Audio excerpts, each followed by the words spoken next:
باقاعدہ آج سے ہم سورۃ الفاتحہ کا آغاز کریں گے۔ اس کے بارے میں چند فضیلتیں جو آقا علیہ الصلوۃ والسلام نے بیان فرمائی ہیں، پہلے وہ تھوڑی سی وہ فضیلتیں آپ کے سامنے رکھیں گے، اس کے بعد انشاءاللہ ہم اس کی ترجمہ تفسیر پر غور کریں گے۔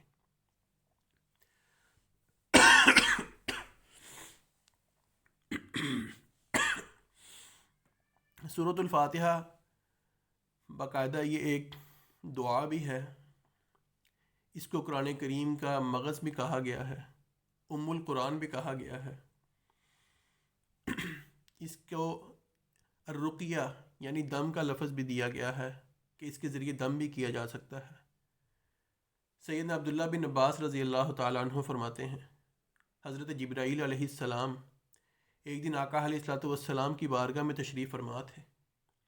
آپ آسمان کی طرف دیکھتے ہیں، فرمانے لگے، آقا آج آسمان میں ایک اللہ رب العزت نے ایسا دروازہ کھولا ہے جو آج سے قبل اس دروازے کو کبھی نہیں کھولا گیا، اور اللہ رب العزت نے ایک ایسے فرشتے کا نزول فرمایا ہے جو آج سے پہلے کبھی دنیا میں نہیں آیا۔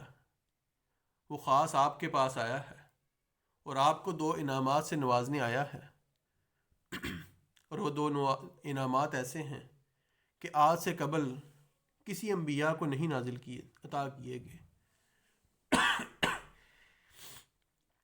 پھر آقا علیہ الصلوۃ والسلام کو سیدنا جبرائیل علیہ السلام بیان کرتے ہیں، آقا سورۃ الفاتحہ یہ سب سے پہلا انعام جو یہ فرشتہ آپ کے لیے لے کے آیا ہے اللہ کی طرف سے، اور دوسرا انعام سورۃ البقرہ کی آخری 2 آیات۔ مطلب اس کی فضیلت کے بارے میں ہم سوچ سکتے ہیں کہ اس کو نازل کرنے کے لیے اللہ رب العزت نے باقاعدہ ایک فرشتے کا اہتمام کیا جو آج سے قبل کبھی دنیا میں نہیں آیا، اور وہ دروازہ باقاعدہ اللہ رب العزت نے دنیا کی طرف کھولا جو کبھی پہلے نہیں کھولا گیا۔ اس کے ذریعے سورۃ الفاتحہ کا نزول ہوتا ہے۔ پھر آقا علیہ الصلوۃ والسلام کے صحابی بیان کرتے ہیں اس کی دوسری فضیلت کہ صحابہ اکرام ایک سفر میں جاتے ہیں۔ عرب کا رواج تھا کہ اگر کوئی مسافر بن کے کسی قبیلے کے پاس جاتا تو ان کی مہمان نوازی کے لیے قبیلے والے اہتمام کیا کرتے تھے، لیکن صحابہ کا گروہ ایک دن کسی قافلے سے واپسی پہ کسی جگہ پہ قیام کرتا ہے۔ وہاں پر قبیلے والوں نے ان کے مہمان نوازی سے انکار کر دیا۔ اللہ کی کرنی ایسی ہوئی، اس قبیلے میں ایک سردار تھا جس کو کسی زہریلی چیز نے ڈس لیا۔ قبیلے کی ایک عورت آتی ہے، صحابہ اکرام سے پوچھا کہ آپ کے پاس کوئی ایسا شخص ہے جو اس ڈسی ہوئی چیز کا علاج کر سکے، کوئی دم کرنے والا؟ سیدنا سعید خدری رضی اللہ تعالیٰ عنہ فرماتے ہیں، ہاں میں دم کر سکتا ہوں، لیکن میں اس کے عوض میں تم سے بکریوں کا سوال کروں گا۔ بعض روایات میں 30 بکریوں کا سوال کیا اور بعض میں 40 بکریوں کا بھی سوال کیا۔ وہ جاتے ہیں، سردار کے پاس جا کے بیٹھتے ہیں، جتنے دن بھی وہاں قیام کیا روزانہ سورۃ الفاتحہ کا دم کرتے ہیں، سورۃ الفاتحہ پڑھتے رہتے ہیں، سورۃ الفاتحہ پڑھتے ہیں اور اس کے اوپر سردار کو دم کرتے چلے جاتے ہیں، حتیٰ کہ اللہ رب العزت نے اس صورت کی برکت سے ان کو شفا عطا فرما دی۔ وہ بکریاں لے کر مدینے میں آتے ہیں، آقا علیہ الصلوۃ والسلام کے سامنے یہ بات رکھی۔ آقا علیہ الصلوۃ والسلام نے پوچھا، اے میرے صحابی، تجھے کس نے بتلایا کہ یہ سورۃ الفاتحہ ایک دم بھی ہے؟ تو نے بہت اچھا دم کیا، جو بکریاں لی ہیں تو نے صحیح لی ہیں، اور اس بکریوں میں سے میرا حصہ بھی نکالیے۔ چنانچہ ہمیں پتہ لگا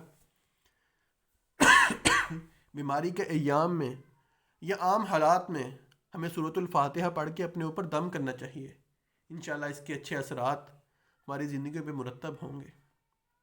اسی طرح سورۃ الفاتحہ کی فضیلت میں آپ صلی اللہ علیہ وسلم نے یہ بھی فرمایا کہ جب انسان سورۃ الفاتحہ نماز میں پڑھتا ہے تو اللہ رب العزت آگے سے ہم کلام ہوتے ہیں۔ اللہ رب العزت فرماتے ہیں، قسمت الصلاۃ بینی و بین عبدی،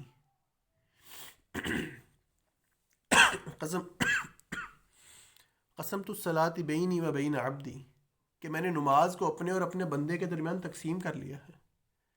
پھر آقا علیہ الصلوۃ والسلام نے فرمایا، اللہ رب العزت فرماتے ہیں انسان الحمد للہ رب العالمین کہتا ہے، آگے سے فرشتے جو اللہ رب العزت کی عبادت کے لیے معمور ہیں، اللہ رب العزت فرشتوں کو مخاطب ہوتے ہیں اور کہتے ہیں دیکھو میرے بندے نے میری تعریف بیان کی ہے۔ انسان کہتا ہے الرحمن الرحیم، اللہ رب العزت فرشتوں کو کہتے ہیں میرے بندے نے میری ثنا بیان کی ہے۔ انسان کہتا ہے مالک یوم الدین، اللہ رب العزت فرماتے ہیں میرے بندے نے میری بزرگی بیان کی ہے۔ انسان ایاک نعبد و ایاک نستعین کہتا ہے، پھر اللہ رب العزت فرماتے ہیں یہ حصہ میرے اور میرے بندے کے درمیان ہے۔ انسان اہدنا الصراط المستقیم کہتا ہے، پھر اللہ رب العزت فرماتے ہیں یہ حصہ میرے اور میرے بندے کے درمیان ہے، اور جو اس نے مجھ سے مانگا میں اس کو عطا کرنے والا ہوں۔ سورۃ الفاتحہ کو یہ بھی کہا جاتا ہے کہ ام القرآن ہے، کیونکہ قرآن کریم کے اگر موضوعات کو دیکھا جائے تو بنیادی طور پر 3 موضوعات بیان کیے جاتے ہیں کہ توحید بیان ہوئی ہے، رسالت بیان ہوئی ہے، اور آخرت کا تذکرہ ہے۔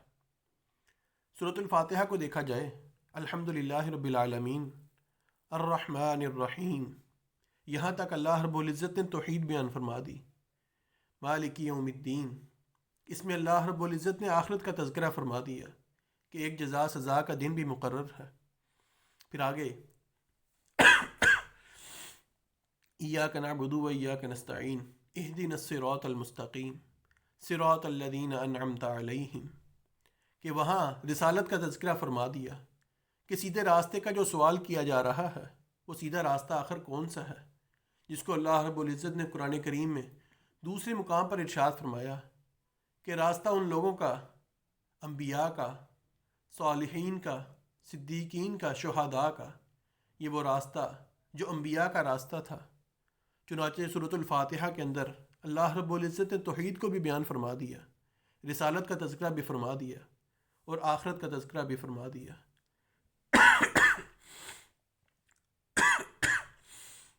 اور سورۃ الفاتحہ کو دعا بھی کہا جاتا ہے، اور بلکہ دعا مانگنے کا بہترین طریقہ اللہ رب العزت نے اس سورت کے اندر سکھلا دیا کہ دعا مانگنی کیسے ہے، دعا کا طریقہ کیا ہے، اس کے آداب کیا ہیں۔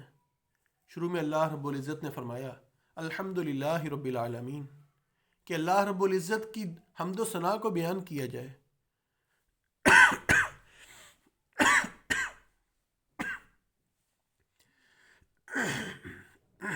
الرحمن الرحیم، اس میں بھی اللہ رب العزت کی حمد و ثنا کو بیان کیا۔ آگے مالک یوم الدین میں بھی اللہ رب العزت کی جلال کا تذکرہ فرمایا، اللہ کا خوف، اللہ کا مقام، اللہ کی قدرت کا تذکرہ فرمایا۔ جب انسان اللہ رب العزت کی حمد و ثنا کو بیان کر لے، اس کے بعد دعا کا لب لباب کیا ہے، دعا کی بنیاد کیا ہے، اللہ رب العزت نے وہ بیان فرمایا ایاک نعبد و ایاک نستعین، اے اللہ میں تجھ سے ہی مدد مانگتا ہوں اور تیری ہی عبادت کرتا ہوں۔ یعنی حمد و دعا کا طریقہ یہ بتلا دیا کہ پہلے اللہ رب العزت کی حمد و ثنا کو بیان کیا جائے، اللہ کی تعریفی کلمات کو ادا کیا جائے، جیسا کہ آقا علیہ الصلوۃ والسلام نے بھی دعا کا طریقہ بیان فرمایا۔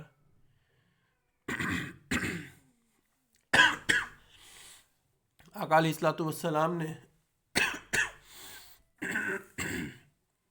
دعا کا طریقہ بیان فرمایا کہ انسان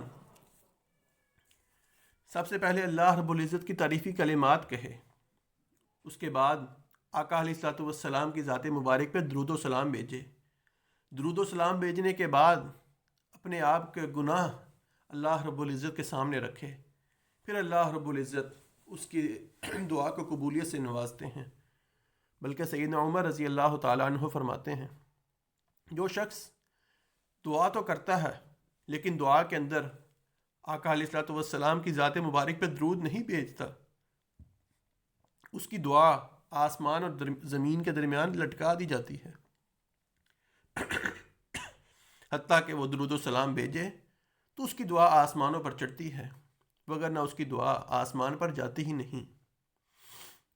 جیسے ایک شخص نے مدینہ میں آقا علیہ الصلوۃ والسلام کے سامنے آ کے نماز ادا کی، نماز سے فارغ ہوا، جلدی سے دعا کرتا ہے، نہ اللہ رب العزت کی حمد و ثنا کو بیان کیا، نہ آقا علیہ الصلوۃ والسلام کی ذات مبارک پہ درود بھیجا، بلکہ سیدھا اللہم اغفر لی وارحمنی کہا، اے اللہ میرے گناہوں کو معاف فرما، میرے اوپر رحم فرما۔ کتنی خوبصورت دعا ہے، لیکن آقا علیہ الصلوۃ والسلام نے فرمایا اس شخص نے جلدی کی ہے، اس نے دعا مانگنے کا حق ادا نہیں کیا۔ اتنے میں ایک دوسرے صحابی آتے ہیں، انہوں نے آ کے نماز ادا کی، نماز سے جب فارغ ہوتے ہیں اللہ رب العزت کی حمد و ثنا کو بیان کرتے ہیں، تعریفی کلمات ادا کرتے ہیں، اور اس کے بعد آقا علیہ الصلوۃ والسلام کی ذات مبارک پہ درود بھیجتے ہیں۔ جب آقا علیہ الصلوۃ والسلام نے سنا تو آقا علیہ الصلوۃ والسلام نے بیان فرمایا، اے نماز پڑھنے والے، اب تو اللہ سے دعا کر، تیری دعا اللہ رب العزت ضرور قبول کریں گے۔ پھر آپ نے وہ چند کلمات جو اللہ رب العزت کی حمد و ثنا کے لیے بیان فرمائے کہ جن کو تذکرہ ایک دعا اس میں سے میں آپ کے سامنے پیش کرتا ہوں، باقی کچھ مختصر سی دعائیں ہیں وہ انشاءاللہ میں واٹس ایپ پہ آپ کے ساتھ شیئر کر دوں گا۔ کہ آپ نے فرمایا کہ جب انسان ان دعاؤں کے ساتھ اللہ کی حمد و ثنا کو بیان کرتا ہے تو اللہ رب العزت اس کی دعا کا ضرور بر ضرور قبول کرتے ہیں۔ اس میں سے ایک دعا، اللہم انی اسألک بانک انت اللہ لا الہ الا انت الاحد الصمد الذی لم یلد ولم یولد ولم یکن لہ کفوا احد۔ یہ اللہ رب العزت کی تعریفی کلمات ہیں، اللہ کی توحید بیان کرنا ہے۔ آقا علیہ الصلوۃ والسلام نے جب ایک صحابی کو سنا کہ انہوں نے اس دعا کے ساتھ اپنی دعا کا آغاز کیا تو انہوں نے کہا، اے میرے صحابی، آپ اللہ سے مانگیے۔ آپ نے اس انداز سے ان الفاظ سے دعا کی ہے کہ اللہ رب العزت آپ کی دعا کو ضرور بر ضرور قبول کریں گے۔ اسی لیے سورۃ الفاتحہ کو دعا میں پڑھنا، کم از کم اس کی بنیادی جو شروع والی 3-4 آیات ہیں، الحمدللہ رب العالمین الرحمن الرحیم مالک یوم الدین، یہاں تک جو اللہ کی تعریفی کلمات ہیں، انسان کو یہ دعا میں ضرور بضرور شامل کرنے چاہیے۔ دعا کی ابتدا میں اس کو اگر شامل کر لیا جائے، اگرچہ پوری دعا سورۃ الفاتحہ پوری بھی پڑھیں انشاءاللہ بہت اجر و ثواب ہوگا، لیکن کم از کم یہ شروع کی 3 آیات اس کو ضرور اپنی دعا کا حصہ بنائیں۔ اللہ رب العزت ہمیں اس باتوں پر عمل کرنے کی توفیق عطا فرمائے۔ سورۃ الفاتحہ، فاتحہ کا مطلب کھولنے والی، اس کو کھولنے والی اس لیے بھی کہا جاتا ہے کہ قرآن کریم کا آغاز ایک تو ترتیب جو اللہ رب العزت نے نازل فرمائی اس ترتیب میں نہیں، بلکہ اس مصحف کا آغاز اللہ رب العزت کے حکم سے آقا علیہ الصلوۃ والسلام کی تعلیمات کے مطابق سورۃ الفاتحہ سے کیا گیا ہے۔ فاتحہ کا مطلب کھولنے والی، اس کو اسی لیے مقدمہ بھی کہا جاتا ہے اور خلاصہ قرآن بھی اسی لیے کہا جاتا ہے کیونکہ یہ ایک تو شروع میں آئی ہے، اسی لیے جس چیز کو شروع میں لایا جاتا ہے اس کو مقدمہ کہتے ہیں، اور فاتحہ قرآن کریم کا آغاز کرنے والی، کھولنے والی، اسی لیے اس کا نام سورۃ الفاتحہ رکھا گیا ہے۔ اس کے بارے میں ایک اور بات کہ اللہ رب العزت نے جو قرآن کریم کا نزول فرمایا، جیسے سورۃ العلق، اقرأ بسم ربک الذی خلق خلق الانسان من علق، یہ پہلی آیات جو 5 نازل ہوئی، اس کے بعد سورۃ المدثر کی آیات نازل ہوئی، لیکن پہلی وہ مکمل سورت جو آقا علیہ الصلوۃ والسلام کی ذات مبارک پہ نازل ہوئی وہ سورۃ الفاتحہ ہے، اور کہا جاتا ہے 5ویں نمبر پر اس کا نزول ہوا، یعنی سورۃ العلق سب سے پہلے اس کی 5 آیات نازل ہوئی، پھر سورۃ المدثر کی آیات نازل ہوئی، اسی طرح 5ویں نمبر پر سورۃ الفاتحہ نازل ہوئی، اور یہ مکمل ایک ہی بار آقا علیہ الصلوۃ والسلام کی ذات مبارک پہ نازل ہوئی۔ یہ سورۃ الفاتحہ کے بارے میں بنیادی کچھ باتیں تھیں، اور ایک اور بات اہم کہ قرآن کریم کو اگر غور سے دیکھا جائے، اس کے اوپر اس کا مطالعہ کیا جائے تو کتنا خوبصورت کلام ہے کہ جس کا آغاز اللہ رب العزت نے الحمد سے کیا، کہ تمام کی تمام تعریفیں اللہ رب العزت کی ذات کے لیے ہیں۔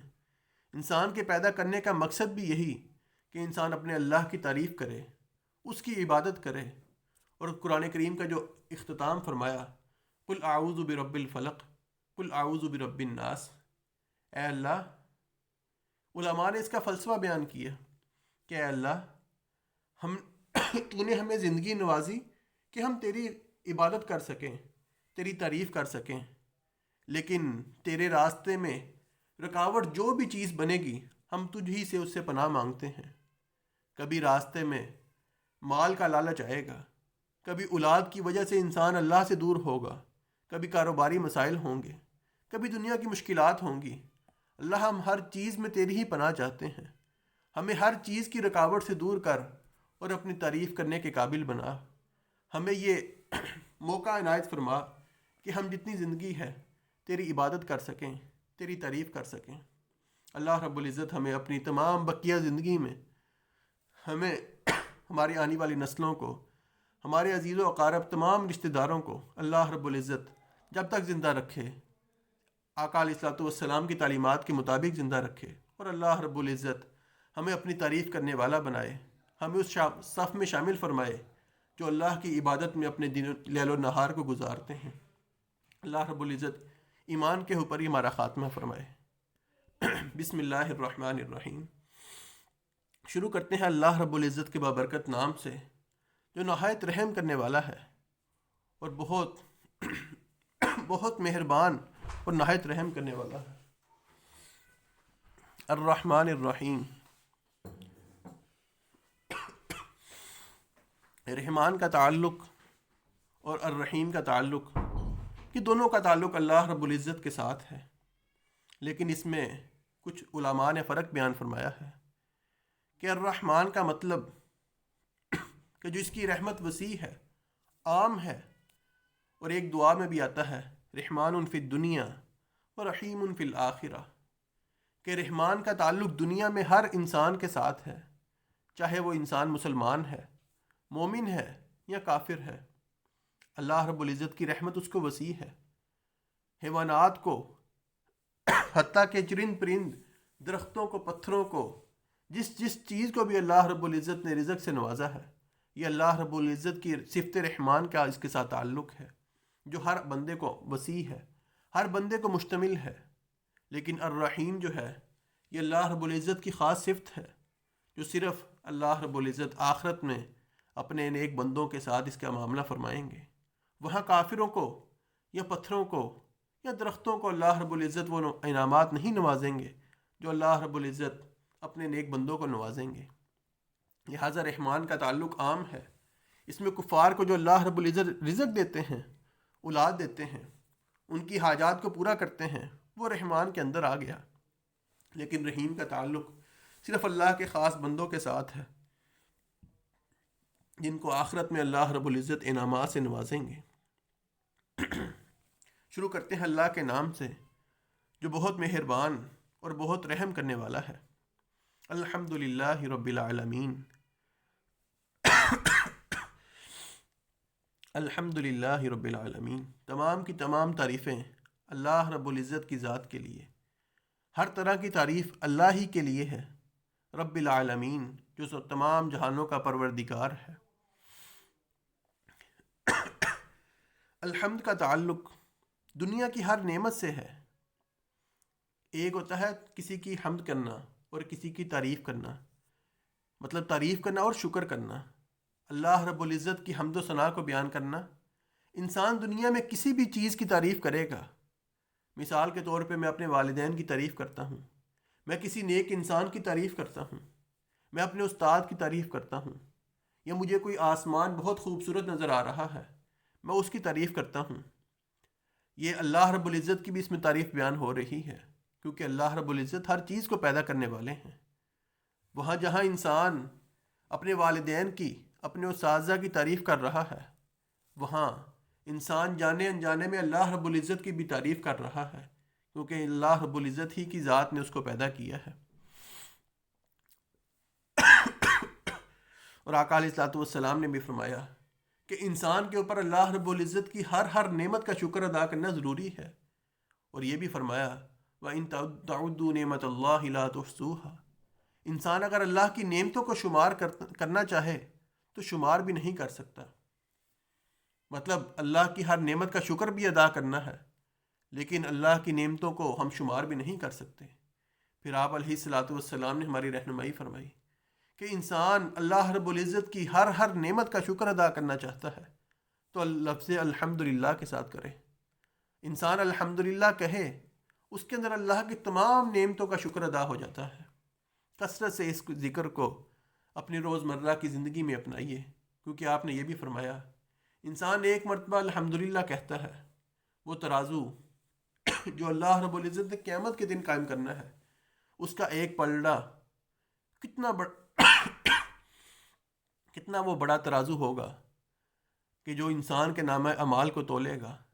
60 70 80 سال کی زندگی کے گناہ، اس کی نیکیاں اس نامہ اعمال میں تولی جائیں گی، لیکن فرمایا ایک مرتبہ انسان خلوص نیت سے الحمدللہ کہہ دے، اللہ رب العزت اس ترازو کو بھر دیتے ہیں۔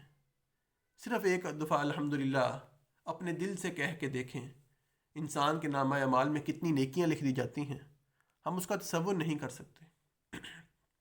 الحمدللہ ہر طرح کی تعریف اللہ ہی کے لیے ہے، رب العالمین جو سب جہانوں کا پالنے والا ہے، پروردگار ہے۔ اور لفظ اللہ، اتنا خوبصورت لفظ جو اللہ رب العزت کا حقیقی نام ہے، اس کا نہ جمع آ سکتی ہے، نہ تثنیہ جس کو ہم دو انسانوں کے بارے میں یوز کر سکیں وہ بھی نہیں آ سکتا، نہ اس کی جمع آ سکتی ہے۔ جیسے اللہ کی ذات اکیلی ہے، وحدہ لا شریک ہے، اس کا کوئی شریک نہیں، اس کے اس لفظ کو بھی ہم جتنا مرضی بگاڑنا چاہیں، کچھ نہ کچھ اللہ کی تعریفی کلمات اس سے حق ادا ہو جائے گا۔ کہ اگر لفظ اللہ سے الف کو ختم کر دیا جائے، صرف للہ رہ جائے گا کہ سب کچھ اللہ ہی کے لیے ہے۔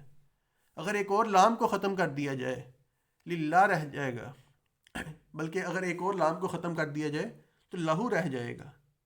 مطلب لفظ اللہ سے الف کو مٹایا، للہ رہ گیا کہ سب کچھ اللہ ہی کے لیے ہے۔ اگر لام کو ایک اور کو مٹا دیا جائے، لہو، سب کچھ اسی کے لیے ہے۔ اور اگر دوسرے لام کو بھی ختم کر دیا جائے تو صرف ہو رہ جاتا ہے کہ اللہ ہی کی ذات ہے، اللہ کے سوا کسی کو یہ اختیار نہیں کہ وہ ہمیشہ زندہ رہ سکے۔ ابدی اختیارات سب کچھ اللہ کے پاس ہیں کہ لفظ اللہ کو جیسے بھی پڑھنا چاہیں، اگر اس کو نعوذ باللہ من ذالک اس کی توہین بھی کرنا چاہیں تو پھر بھی اللہ رب العزت کی تعریفی کلمات ہی نکلتے ہیں۔ رب العالمین، رب العالمین تو وہ ذات ہے کہ تو تمام انسانوں کو بلکہ تمام جہانوں کو پالنے والا ہے۔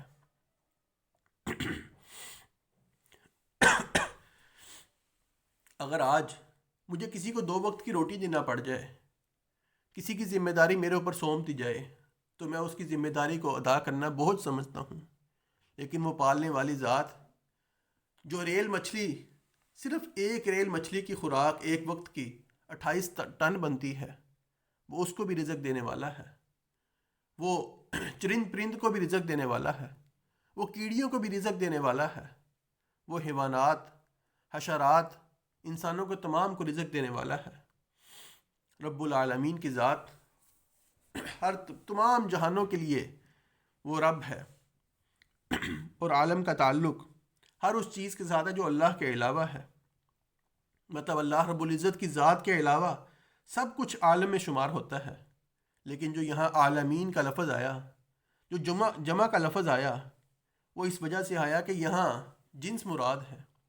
ہم اس کی تفصیل میں نہیں جائیں گے، صرف اتنا کہ عالمین سے مراد ایک انسانوں کا عالم ہے، ایک جنوں کا عالم ہے، ایک عالم الغیب ہے، ایک عالم الشہادہ جو حاضر چیزیں ہیں، ایک عالم الحیوانات ہیں۔ تمام حیوانات کو الگ الگ ذکر کر کے اس لیے عالمین کا لفظ آ گیا۔ آگے الرحمن الرحیم،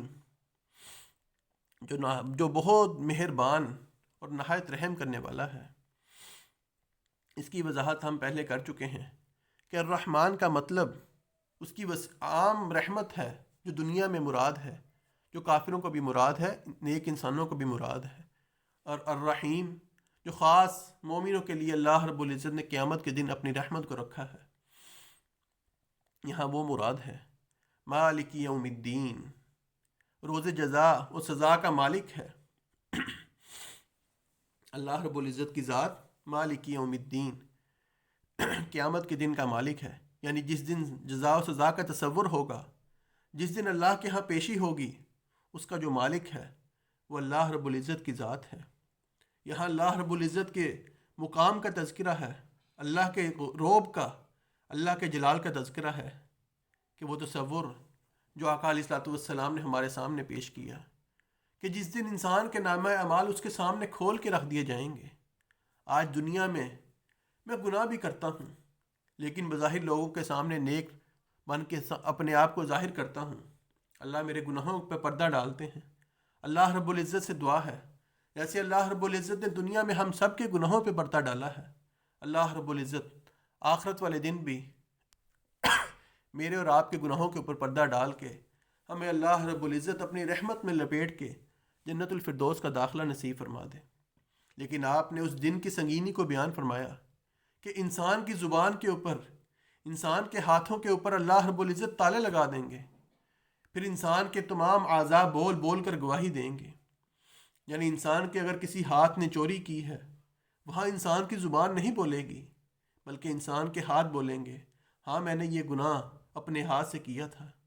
انسان کے پاؤں چل کے کسی غلط جگہ پہ گئے تھے، کسی غلط محفل میں گئے تھے، انسان کے پاؤں بول کے جواب دیں گے، اللہ ہاں یہ شخص مجھے اس محفل میں لے کے گیا تھا۔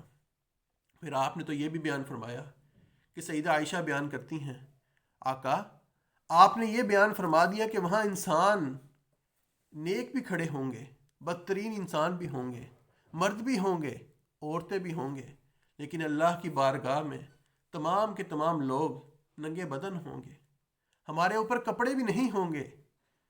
یہ کیسا عالم ہوگا کہ انسان ایک دوسرے کی طرف نظر نہیں ڈالے گا۔ آج دنیا میں اگر میرے سامنے کسی عورت کو نعوذ باللہ اس کے تھوڑے سے کپڑے کو ہٹا دیا جائے تو میری نظر اس کے اوپر جاتی ہے۔ اللہ رب العزت ہمیں بری نظر سے محفوظ فرمائے۔ لیکن آپ نے فرمایا سیدہ عائشہ کہ وہ قیامت کا منظر اس قدر خوفناک ہوگا کہ انسان اپنے پریشانی میں مبتلا ہوگا، انسان کو نظر اوپر کرنے کی بھی توفیق نہیں ہوگی، انسان صرف اپنے آپ کے بارے میں سوچے گا۔ ذرا وہ تصور لائیے، کیا آقا علیہ الصلوۃ والسلام نے بیان فرمایا، انسان اپنے گناہوں کے بل بوتے پر پسینے میں شرابور ہوگا، کسی کا پسینہ اس کے گناہوں کی وجہ سے اس کے گھٹنوں تک ہوگا، کسی کا اس کے کمر تک ہوگا، اور کچھ بدبختوں کے بارے میں آپ نے فرمایا وہ اپنے پسینے کے اندر شرابور ہوں گے، غوطے کھا رہے ہوں گے۔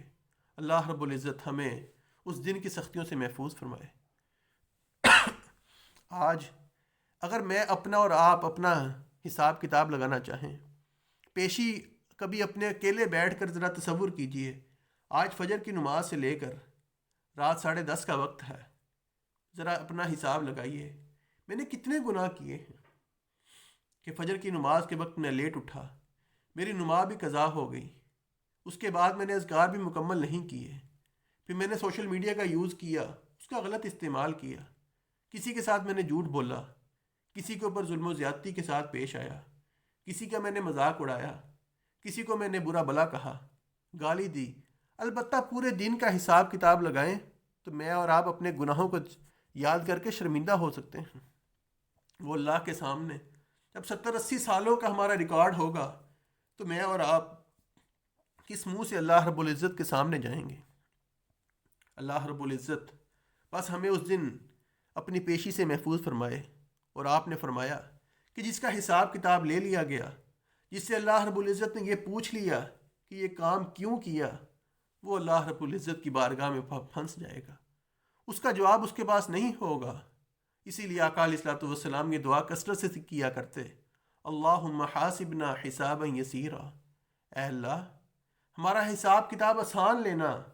اور حسابا یسیرا سے آپ نے اس کی وضاحت فرمائی کہ صرف اللہ کے ہاں پیشی ہوگی، اللہ رب العزت ایک پیشی کا معاملہ کریں گے، اس کے آگے اللہ رب العزت اس سے نہیں پوچھیں گے کہ یہ کام کیوں کیا، جس سے پوچھ لیا گیا پھر وہ آپ نے فرمایا وہ مارا گیا۔ مالک یوم الدین، اللہ رب العزت روز جزا و سزا کا مالک ہے۔ یہاں تھوڑی سی وضاحت اگر زیادہ نہ ہو جائے، تو یوم الدین جو لفظ دین ہے یہ دین اسلام کے لیے استعمال ہوا۔ قرآن کریم کی مختلف آیات میں اس کا تذکرہ ملتا ہے، لیکن ہم اس کی طرف نہیں جانا چاہتے۔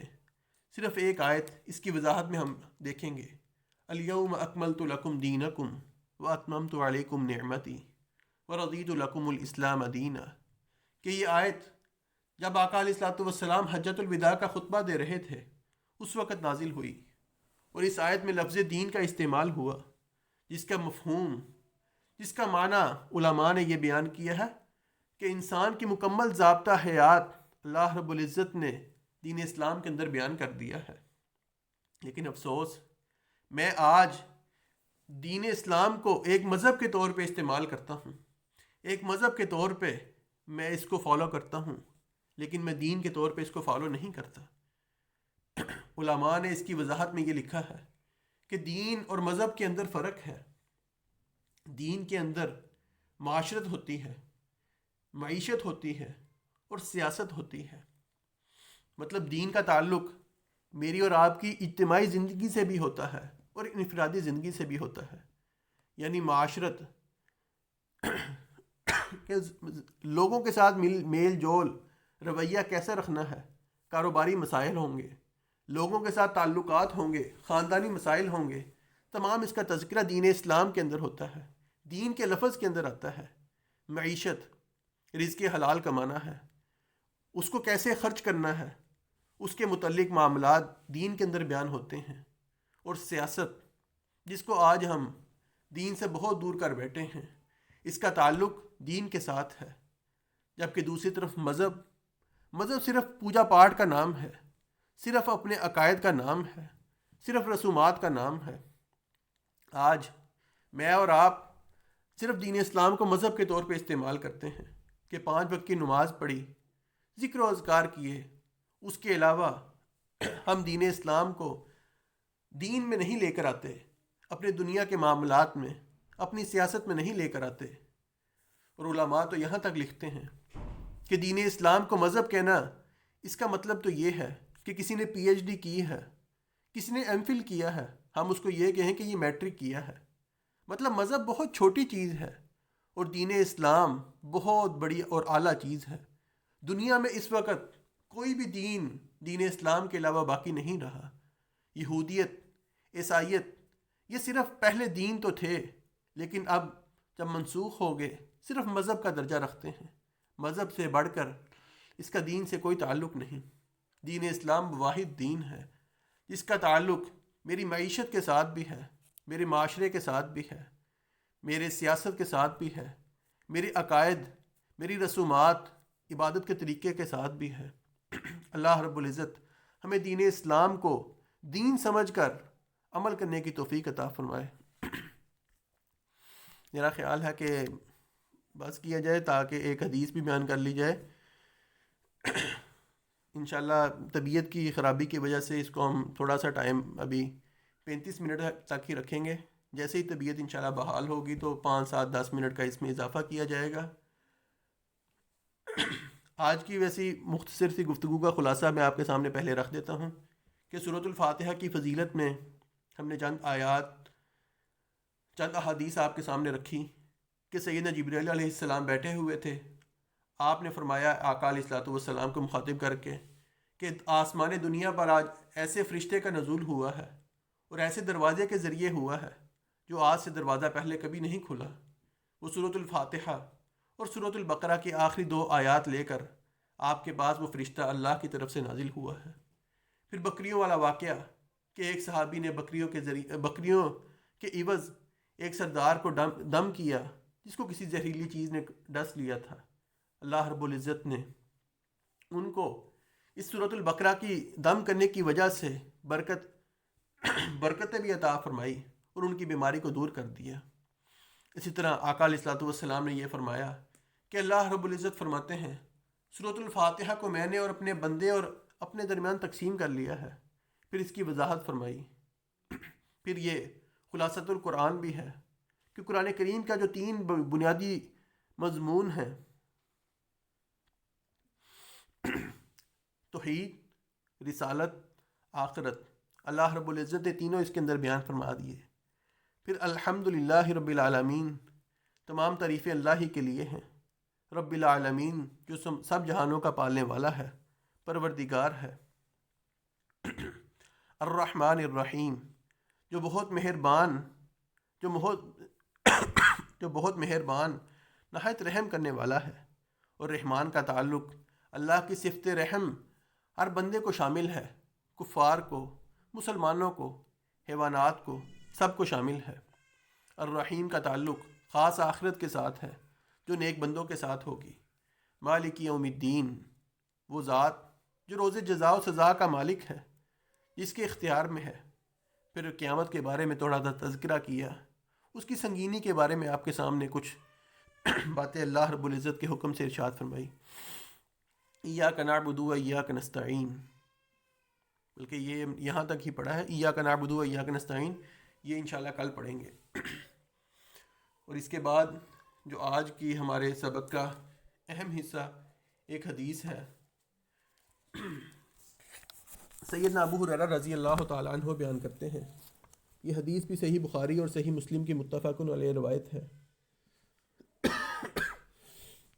سیدنا ابو ہریرہ رضی اللہ تعالیٰ عنہ فرماتے ہیں، آقا علیہ الصلوۃ والسلام نے ارشاد فرمایا، انظروا الی من هو اسفل منکم، اے لوگو اپنے سے کمتر کو دیکھو، اور ولا تنظروا الی من هو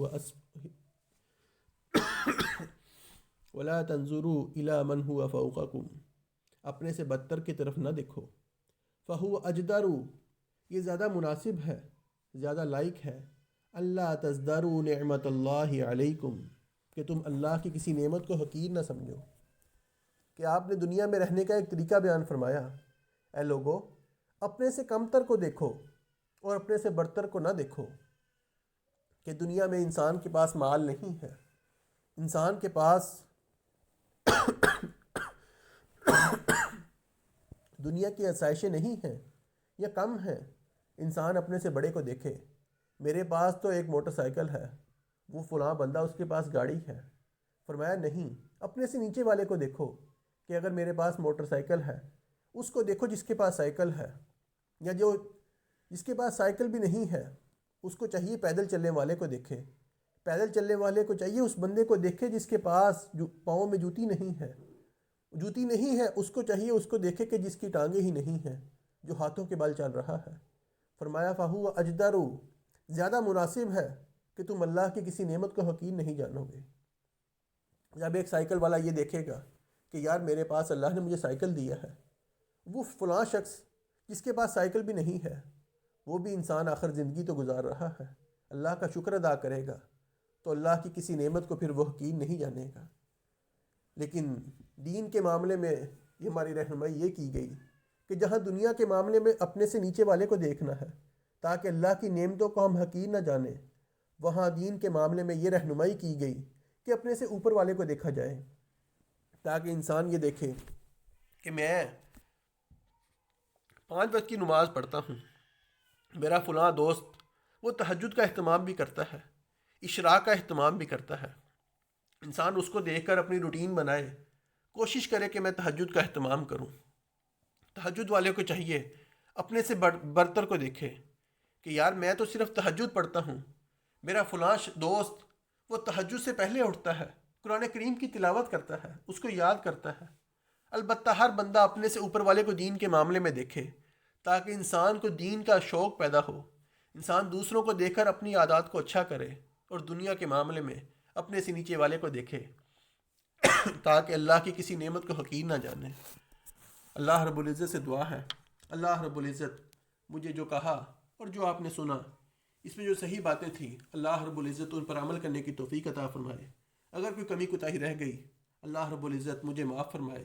اللہ رب العزت ہمارا خاتمہ ایمان پر فرمائے، اور روز قیامت آقا علیہ الصلوۃ والسلام کا دیدار بھی نصیب فرمائے۔ اللہ رب العزت اپنا دیدار بھی نصیب فرمائے، حوض کوثر پر آقا علیہ الصلوۃ والسلام کے جام پینا نصیب فرمائے، اور جنت میں آپ کا ساتھ نصیب فرمائے۔ وآخر دعوایا ان الحمد للہ رب العالمین۔